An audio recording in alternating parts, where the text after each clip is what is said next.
কিছুদিন আগে একটা গুঞ্জন উঠেছিল পাকিস্তান থেকে স্বল্প পাল্লার ব্যালিস্টিক মিসাইল পাওয়ার চেষ্টা করছে বাংলাদেশ, যা ছিল একটি ভিত্তিহীন অপতথ্য।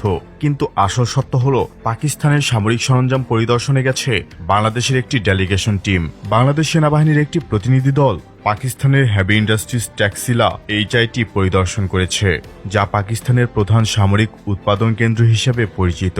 এই সফরটি দুই দেশের মধ্যে সামরিক ও প্রযুক্তিগত প্রভাব ফেলতে পারে। পরিদর্শনে বাংলাদেশি প্রতিনিধি দল APC সহ বিভিন্ন সমরাস্ত্র প্রদর্শনী দেখেছেন। এ সময় তারা পাকিস্তানের নির্মিত হায়দার MBT, যা চাইনিজ VT এর পাকিস্তানি ভার্সন পরিদর্শন করেন।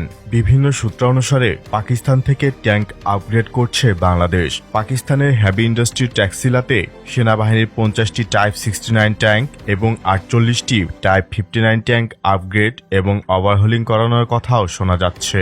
সাম্প্রতিক দক্ষিণ এশীয় ভূরাজনৈতিক বাস্তবতায় গভীর স্ট্রাইক ক্যাপাবিলিটি প্রতিরক্ষা কৌশলের অপরিহার্য উপাদান হয়ে উঠেছে।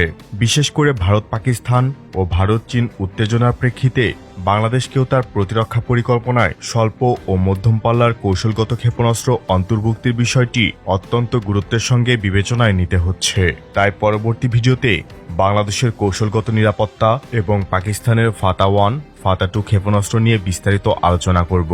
বাংলাদেশ সেনাবাহিনী পাকিস্তানের তৈরি বেশ কিছু অস্ত্র ব্যবহার করে থাকে। বাংলাদেশ সেনাবাহিনী 2002-03 সালে পাকিস্তান থেকে বেশ কিছু সমরাস্ত্র ক্রয় করেছিল।